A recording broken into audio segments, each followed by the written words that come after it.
لو تناهيتم إلى سر الحياة وصنعتم كائنا حيا نرى. انتقال کے بعد میاں بیوی کا رشتہ ختم ہو جاتا ہے کیا؟ مرنے کے بعد دنیا کے لحاظ سے ختم ہوتا ہے, آخرت کے لحاظ سے ختم نہیں ہوتا. دنیا کے لحاظ سے رشتہ ختم ہوتا ہے تبھی تو بیوی کو عدت کے بعد ایک اور شادی کی اجازت ہے. اگر رشتہ ختم نہ ہوتا تو شادی کر سکتی تھی وہ. میاں کو بھی اجازت ہے, اللہ نہ کرے کسی کی 4 مر جائیں تو وہ دوبارہ سے کر سکتا ہے, اللہ نہ کرے کسی کی مر جائیں, کہ میں خوشی میں نہیں کہہ رہا یہ, تو عدت کے بعد جو ہے نا تو عورت شادی کر سکتی ہے. تو یہ دنیا کے لحاظ سے, لیکن آخرت کے لحاظ سے ختم نہیں ہوتا. اگر کوئی مرد مر گیا, عورت بیوہ ہو گئی, تو جب تک وہ کہیں اور شادی نہیں کرتی آخرت کے کھاتے میں اسی شوہر کی بیوی شمار ہوتی ہے وہ. لہذا وہ اپنے اس شوہر کے لیے دعا بھی کر سکتی ہے, اس کو یاد بھی کر سکتی ہے, کہ مانگ بھی سکتی ہے اللہ سے. لیکن اگر کہیں اور شادی کر لی ہے پھر اس کو نہ مت مانگے, کیونکہ پھر اس دوسرے شوہر کے ساتھ بے وفائی ہے. یہ شوہر کو پتہ چل گیا کہ تہجد میں مانگ وسیم کو رہی ہے, بیوی میری بنی ہوئی ہے, اس کو تو غصہ آئے گا نا, تو اس کی حق تلفی ہے پھر. اچھا میرے بھائی مرنے کے بعد روح اپنے گھر میں آتی ہیں, نہیں آتی شکر کرو, نہیں آتی, آتی ہوتی ہیں اور ہم دیکھ لیتے تو پھر ہم بھی کسی اور کے گھروں میں جا رہے ہوتے روح بن کے. کم وضاحت دیں مفتی صاحب, سارے سوالات کے جواب دیں. ہاں یار یہ میرے ساتھ بہت بڑا مسئلہ ہے, لوگ کہتے ہیں ایک سوال پہ آپ بہت ٹائم لگا دیتے ہو. اب میں کوشش کرتا ہوں تھوڑا مختصر جلدی نبھا دوں. میں دبئی میں جاب کرتا ہوں, مجھے ایک ہندو لڑکی پسند ہے لیکن وہ اپنا ریلیجن چینج نہیں کرتی. میں اس سے شادی کرنا چاہتا ہوں. جب تک مذہب چینج نہیں کرتی آپ اس سے شادی نہیں کر سکتے, حرام ہے, ناجائز ہے, زنا ہے. مفتی صاحب میں کیا کہہ رہے ہیں بھائی جان, پتہ نہیں کیا لکھا ہوا ہے, میں مبتلا ہوں, کوئی بیماری ہے, لیکن اب میں یہ سب اچھا لڑکوں کو جو عادت پڑ جاتی ہے نا اینڈ پریکٹس وغیرہ کی, کہتے ہیں میں اس میں چھوڑنا چاہتا ہوں, چھوٹتا نہیں ہے, شادی کا فیصلہ کیا ہے لیکن ڈر لگ رہا ہے کہ میری شادی بھی قریب ہے, میں نہیں چاہتا کہ زندگی برباد ہو جائے. ان کو یہ ڈر ہو گیا اپنے بارے میں کہ یہ ہینڈ پریکٹس کی وجہ سے کچھ نامرد ہو گئے ہیں, تو اب شادی کریں گے تو پتہ نہیں کیا ہوگا. ایسا کچھ بھی نہیں ہے. ہینڈ پریکٹس کے نقصانات ہیں لیکن اس سے نامرد وامرد کوئی نہیں ہوتا, سمجھ رہے ہو. نقصان ڈاکٹر کہتے ہیں, بعض ڈاکٹر کہتے ہیں نقصان نہیں ہے, یہ بھی غلط ہے, اس سے مینٹلی بہت برباد ہوتا ہے آدمی. لیکن اس کا حل یہی ہے کہ چھوڑ دے اور شادی کر لے.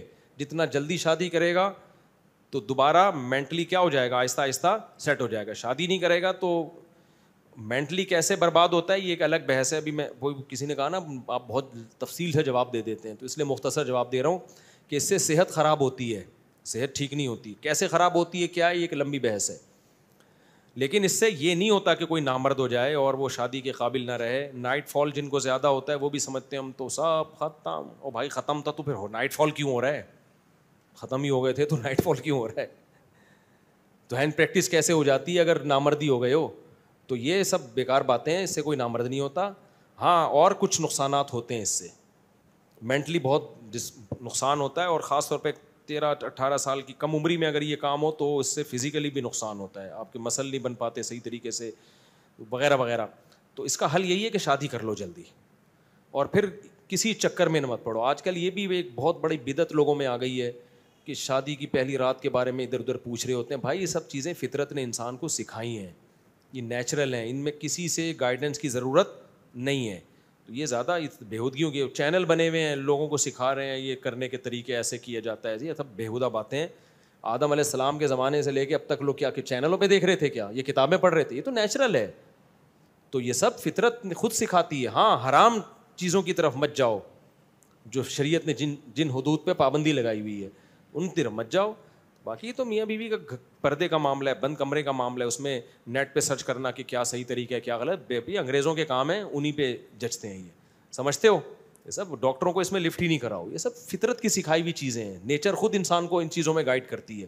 سمجھتے ہو کہ ہاں کوئی شرعی مسئلہ پوچھ رہا ہو وہ کسی مفتی سے پوچھ لو. تو آپ اگر اللہ نہ کرے اس عادت میں مبتلا ہیں تو بھائی اگر اس عادت کو چھوڑیں, اور چھوڑنے کا سب سے بہتر طریقہ کیا ہے, فوراً سے پہلے شادی کریں اور یہ دماغ سے نکال دیں کہ آپ کمزور ہیں. یہ مینٹلی نا بعض حکیم لوگوں کو الو بنا بنا کے وہ دماغ میں ڈال دیتے کمزور ہے, تو وہ پھر آگے آدمی کہتے ہیں میں تو کچھ, وہ واقعی پھر جب آدمی کو یہ وہم ہو جائے تو پھر تو وہ واقعی. تو دیکھو میں ان چیزوں پہ زیادہ نہیں بولتا, لیکن چونکہ اب سوال آ گیا, ایک ذہن میں بات یاد رکھو, جب انسان بوڑھا ہوتا ہے نا تو سب چیزیں بوڑھی ہوتی ہیں. ایسا نہیں ہوتا کہ ایک چیز میں کمی ہو جائے باقی ساری چیز دوڑ رہا ہے, بھاگ رہا ہے, جم جا رہا ہے, وہاں سے فارغ ہو جائے, ایسا نہیں ہوتا. صحیح ہے. جب بڑھاپا آتا ہے تو سب چیزوں پہ آتا ہے, ایک ساتھ ساری چیزیں آہستہ آہستہ کیا ہوتی ہیں, ڈیمیج ہوتی ہیں. تو بوڑھوں کو دیکھ لو بیچاروں کو, نہ چلا جا رہا ہے نہ بولا جا رہا ہے, تو ہر چیز ایک ساتھ کمزور ہوتی ہے. ایسا نہیں ہوتا آپ 22-23 سال کے ہو بھاگ رہے ہو یا وہاں سے آپ جو ہے نا ایک ہی طرف سے سیکشول پاور آپ میں ختم ہو جائے, ایسا نہیں ہوتا. ہاں کوئی بیماری کسی کو کوئی آپریشن میں ڈاکٹر نے رکھ کوئی اور کاٹنی تھی, کاٹ کچھ اور دیا تو ایک الگ بات ہے, یا کوئی پیدائشی کوئی بیچارے کے ساتھ مسئلہ ہو تو ایک الگ بات ہے. لیکن آپ بالغ ہوئے تو عاقل بالغ تھے, صحیح تھے, پراپر تھے, تو پھر نہیں ہوتا کہ آپ جناب ایک دم سے آپ کی یہ پاور ختم ہو جائے اور یہ ہو جائے, ایسا نہیں ہوتا. ہوگا جب آپ بوڑھے ہو گئے, تو جب بوڑھے ہو گئے تو پھر ساری چیزیں بوڑھی ہوں گی. اتنے موٹے موٹے چشمے لگیں گے آپ کے, سنو گے تو ہیں بھائی کیا کہہ رہا ہے, 20 دفعہ بولے گے ذرا اونچا بولے یار, گھٹنے درد کریں گے, چلا نہیں جائے گا, دوڑا نہیں جائے گا, توندیں نکلیں گی آپ کی, بلڈ پریشر, یہ ساری ایک ساتھ آتی ہیں. یہ جب تک جوان ہو یہ سب چیزیں سیٹ ہیں, شوگر صحیح ہے, بلڈ پریشر ٹھیک ہے آپ کا, بھاگ رہے ہو, دوڑ رہے ہو, چل رہے ہو, اور اگر نہیں بھاگ رہے تو بھاگنے سے بھاگنا آ جا رہا ہے آپ کو, آ رہا ہے تو صحیح ہے, پھر سیٹ ہے, سب کچھ صحیح ہے, پھر اس میں کسی سے کوئی دوا لینے کی ضرورت نہیں ہے. لوگوں کو برباد ہو گئے زندگی ان چکروں میں. اور جب تک آپ 45-50 سال تک تو ویسے بھی نارمل آدمی کو کچھ نہیں ہوتا, اگر وہ صحت اس کی نارمل ہے. تو آپ نے بلڈ پریشر, شوگر, ان چیزوں پہ کنٹرول رکھنا ہے. کنٹرول ہے اس عمر میں تھوڑی ہوتے ہیں, 18 سال کے بچے پوچھ رہے ہوتے ہیں, کہ مجھ سے بہت پوچھتے ہیں ہم نامرد ہو گئے, ہم تو یہ ہو گئے, ختم ہو گئے. تو میں کہتا ہوں تو چل کے آیا میرے پاس, اس کا مطلب تیرے گھٹنے ختم نہیں ہوئے. تو مجھے رو رو کے اپنی دکھڑا سنا رہا ہے, اس کا مطلب تیرے میں بولنے کی طاقت ختم نہیں ہوئی ہے. اور جو میں ڈانٹ رہا ہوں تیرے کان سن رہے ہیں, اس کا مطلب سننے کی طاقت ختم بولو نہیں ہوئی ہے. تو بھوک بھی تجھے لگ رہی ہے, 6 پراٹھے کھا رہا ہے صبح, ہضم کرنے کی بھی طاقت ہے. تو ساری طاقتیں ہوں کہ فرشتہ ایک ہی فیوز اڑا کے جائے گا کیا تیرا؟ جب لائٹ جاتی ہے تو ایک دم سے پورے فیوز اڑتے ہیں کہ نہیں اڑتے؟ ڈم ہوتی ہے تو سب کچھ, واشنگ مشین بھی آہستہ ہو جائے گی, استری بھی آہستہ, فریج بھی دھڑ دھڑ جھٹکے لینا شروع کر دے گا. یہی ہوتا ہے نا. اور جب پراپر لائٹ آ رہی ہوتی ہے تو ساری چیزیں صحیح چل رہی ہوتی ہیں, اور جب جاتی ہے تو سب. تو میں نے کہا جب مرے گا تو فیوز اڑ گیا, اور جب بوڑھا ہوا تو وہ پاور کیا ہو گئی, لو. تو سب چیزیں, پھر پنکھا بھی گڑنگ گڑنگ کر کے گھومے گا. جب وولٹیج لو ہو جاتے ہیں تو پنکھا کیا کرتا ہے, گڑنگ گڑنگ کر کے گھوم رہا ہوتا ہے. موم بتی جو ہے نا بار بار پھدک رہی ہوتی ہے, اور استری بہت ہلکی ہو جاتی ہے, فریج گڑ گڑ گڑ گڑ مارنا شروع کر دیتا ہے. تو اسی طرح یہ جوان لڑکے کو میں نے کہا تھا کہ مختصر جواب دوں گا, لیکن یہ مختصر سے اور کنفیوژن میں چلے جاتے. تو جوان آدمی کو کچھ بھی نہیں ہوتا, سمجھ رہے ہو, پورے فیوز اس کے, وولٹیج اس کے پورے آ رہے ہوتے ہیں. جب 40 سال کے بعد کے یہ مسائل ہیں, 40 سال تک تو فٹ فاٹ ہی رہتا ہے آدمی, پھر جا کے مسائل کھڑے ہوتے ہیں, شوگر.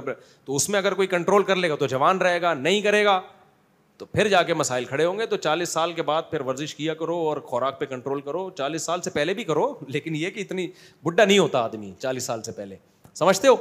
تو اس لیے دبا کے 4 شادیاں کرو. میں جب بھی 4 شادیوں کی ترغیب دیتا ہوں نا, ایک نوجوان آئے ہیں میرے پاس, کہ ہمارے اندر تو طاقت ہی نہیں ہے, کیا کھائیں, کچھ تھے, آپ کیا کھاتے ہو, کوئی دوا ہمیں بھی بتا دو. ہم یہی پراٹھے, میں بھی صبح پراٹھا کھا کے بیٹھا ہوں, اور کوئی کچھ مشتے نہیں ہے. آپ جا کے میرا کچن چیک کر سکتے ہو بھائی, کوئی دوائیں نہیں کھاتا, میں پراٹھا کھایا ہے, ابھی گھر میں کھانا بنا ہوا ہے, وہ پھوڑ دوں گا جا کے. میں پیاز کا میں بڑا شوقین ہوں سیلڈ کے طور پہ. تو بس یہی ہے ہماری لائف. تو یہ سب ہے, کوئی ایکسٹرا کوئی فنٹر نہیں ہے. تو یہ اللہ نے سب کو طاقت دی ہے. اب جو ایک جس کی ہوتی ہے نا, وہ سمجھتے ہیں میرے اندر طاقت نہیں ہے. جو بھائی جس کو یہ عادت پڑی ہے شادی کرے, بالکل فٹ فاٹ ہے, یہ بالکل مرد کا بچہ ہے. ہاں مینٹلی کچھ ڈسٹرب ہوگا, عادت کسی اور چیز کی پڑ گئی ہے نا, تو وہ تھوڑے دنوں میں آٹومیٹیکلی خود بخود سیٹ ہو جائے گا. لیکن چھوڑنا پڑے گا یہ کام, ایسا نہ ہو شادی کے بعد بھی یہی دھندے کرتا رہے. مفتی صاحب مجھے آپ سے بہت عقیدت ہے میرے علم میں اصلاح کے لیے. تو جس نے مردانہ قوت بڑھانی ہے اس کے پاس بہترین حل ہے کہ وہ 4 شادیاں کر لے. اس سے زیادہ قوت بڑھانے کا کوئی نسخہ دنیا میں ہے نہیں. یہ کھانے پینے سے نہیں بڑھتی ہے, یہ اس طرح سے بڑھ جائے گی. مفتی صاحب مجھے آپ سے بہت عقیدت محبت ہے, میرے اصلاح بتا دیں. حضرت عمر کی شادی حضرت علی کی بیٹی سے ہوئی, کوئی دلیل حدیث کی کتابوں میں ہے بھائی؟ مرزا جی کہ صحیح بخاری میں, مجھے تو اس کے پر یقین نہیں, میں نے اپنی کتاب میں اس کا حوالہ دیا ہے. حضرت عمر رضی اللہ تعالیٰ عنہ نے حضرت علی کی بیٹی کو پیغام بھیجا تھا اور حضرت علی نے پھر شادی کر دی تھی. کتاب میں ریفرنس موجود ہے, کبھی موقع ملا تو نیٹ پہ بھی ڈال دوں گا. صحابہ کے آپس میں بہت اچھے تعلقات تھے. حضرت عمر, حضرت علی, حضرت ابوبکر, یہ سب بہت اچھے تعلقات تھے, احادیث سے ثابت ہے. یہ تو بعد میں ان کو فریق بنا کے پیش کر دیا ہے. مفتی صاحب کی اگر پہلی بیوی شادی کی اجازت دے تو شادی دوسری کر لینا چاہیے. میں کیا کر 20 سال سے کیا چیخ رہا ہوں میں. عجیب لوگ ہیں یار. نہ بھی اجازت دے تو بھی کر لینی چاہیے. میرے والد نے مجھ سے زبردستی طلاق نامے پر دستخط کروائے. میں طلاق سے منع کرتا رہا. اب میں جامعۃ الرشید سے فتویٰ لیا ہے جس کے مطابق طلاق نہیں ہوئی. اب اگر گھر میں فتویٰ دکھاؤں تو والد ناراض ہو جائیں گے, اور کچھ نہیں کروں تو بیوی. تو میں کیا کروں؟ فتویٰ آپ نے دیکھو, زبردستی دستخط کروانے سے طلاق نہیں ہوتی, لیکن اس زبردستی کی نوعیت کیا ہے. والد صاحب نے کہا بہو, آپ نے دستخط کر دیے, یہ تھوڑی زبردستی ہے. بعض لوگوں کے ساتھ ایسا ہوتا ہے. زبردستی کیا ہے؟ والد صاحب کو ہارٹ اٹیک ہو رہا تھا, یا کوئی بندوق رکھی ہوئی تھی والد صاحب نے, یا یہ کہ وہ کیا خطرہ تھا آپ کو, اماں کے بے ہوش ہونے کا خطرہ تھا, کیا تھا؟